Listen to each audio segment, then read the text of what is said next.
Welcome. You are watching Psychological Channel for the first time on YouTube.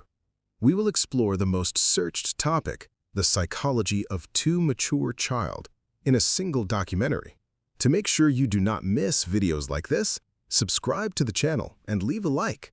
And tell us in the comments about the video and support us.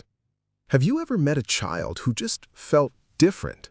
Not in an obvious way, but in the way they talked, the way they listened, the way they seemed to carry something invisible on their shoulders. Maybe that child was you. Maybe you remember being the kid who sat with adults at family gatherings because kids your age felt too loud, too careless, too unaware of how complicated life actually was. And maybe, even then, some part of you knew that what you felt was not a gift. It was a weight. This is what psychologists sometimes call parentification, emotional adultification, or more broadly, premature maturity. It is not a diagnosis. It is not a personality type you were born with.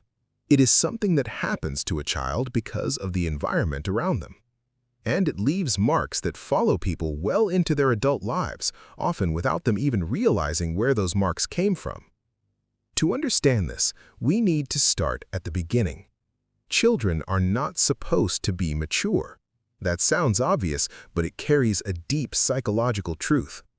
Child development research, going back to Jean Piaget and later expanded by developmental psychologists like Erik Erikson, tells us that children go through predictable stages. Each stage has its own emotional needs. A child between the ages of 6 and 12 is supposed to be focused on learning social rules, building friendships, playing, making mistakes in low-stakes environments. A teenager is supposed to be figuring out identity, taking reasonable risks, sometimes being selfish, sometimes being dramatic. These are not flaws. These are developmental requirements. The brain is literally building itself through these experiences. When a child is pulled out of those experiences too early, something goes wrong in the architecture. Not the physical architecture of the brain alone, but the emotional one. Think of it like a building being constructed too fast. The foundation looks solid from the outside, but the workers skipped steps. Years later, when pressure is applied, cracks appear in places you wouldn't expect. So what actually creates a too mature child? The most common cause is family instability. When a parent is emotionally unavailable, whether because of mental illness, addiction, grief, or just chronic stress, the child often steps in to fill the emotional gap. This is not something the child decides consciously. It happens gradually. The child learns that if they stay calm, the household stays calmer. They learn that if they suppress their own needs, there is less conflict. They learn to read the room before they know how to read a book. This is particularly common in single-parent households, not because single parents are bad parents, but because one person carrying the weight of an entire family is genuinely overwhelming.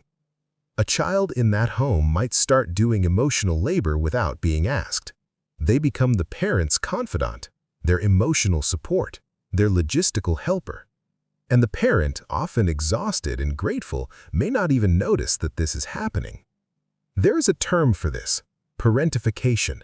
Psychologist Gregory Djorkaevich, who has studied this phenomenon extensively, draws a distinction between two types. Instrumental parentification is when a child takes on physical responsibilities: cooking, cleaning, managing siblings, handling finances in some cases. Emotional parentification is when a child becomes the emotional caretaker of a parent or family member. Of the two, emotional parentification tends to leave the deeper psychological mark, because it does not just change what the child does, it changes what the child believes about themselves and their role in the world.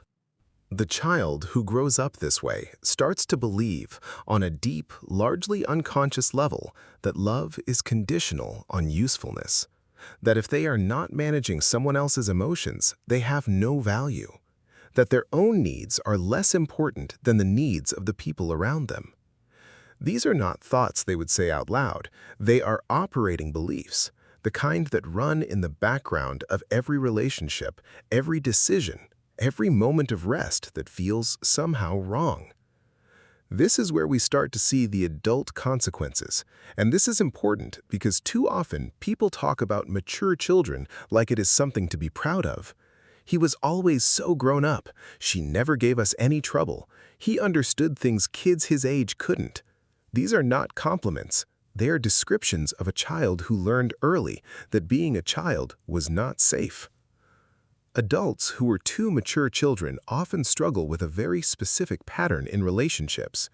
They are drawn to people who need help, not because they are weak, but because helping is the only mode of connection they know. They feel comfortable when someone needs them. They feel anxious, sometimes even guilty, when everything is fine. A stable, low-drama relationship can actually feel wrong to them because somewhere in their nervous system, calm became associated with the before moment, the quiet before something fell apart. This pattern has a name in attachment theory.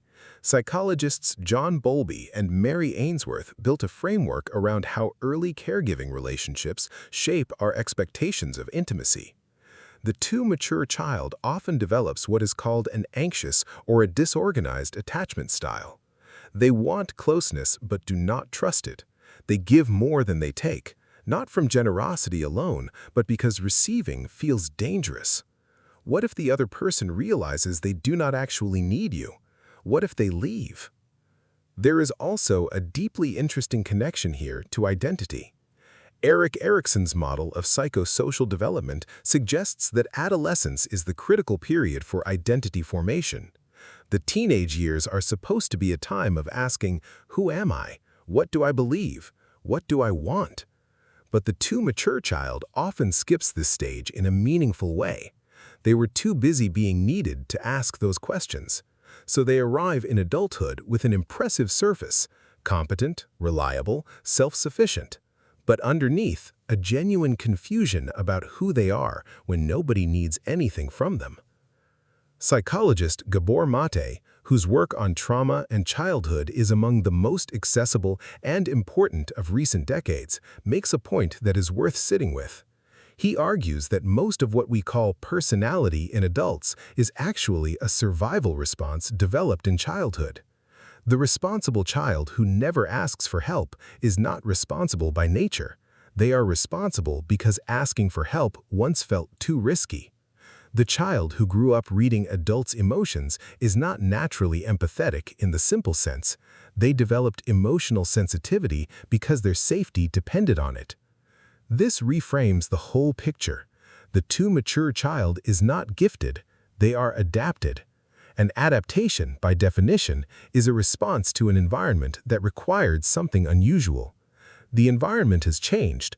They are adults now, living different lives, but the adaptation is still running.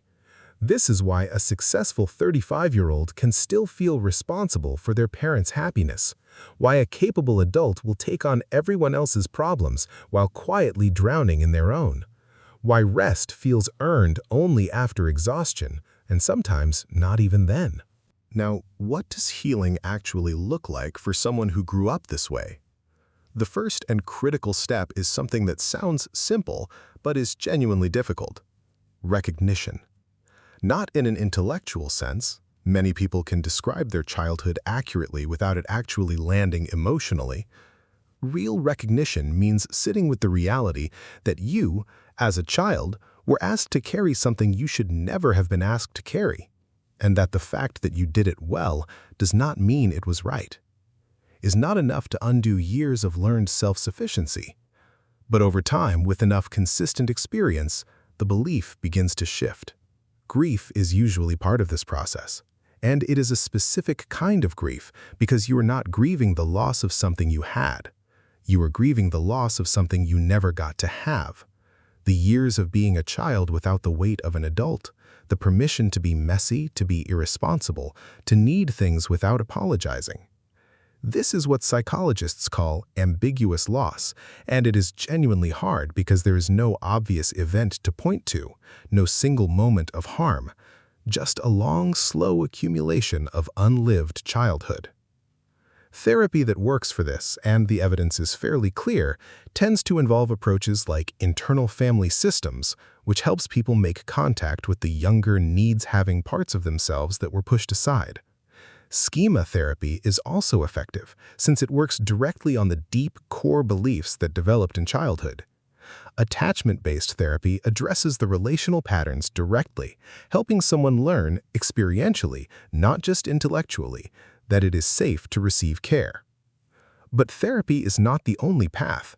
Some people do significant healing work through relationships, finding partners, friends, and communities where mutual dependence is actually practiced, not just preached, where it is genuinely okay to say, "I am struggling," and have that met with presence rather than withdrawal.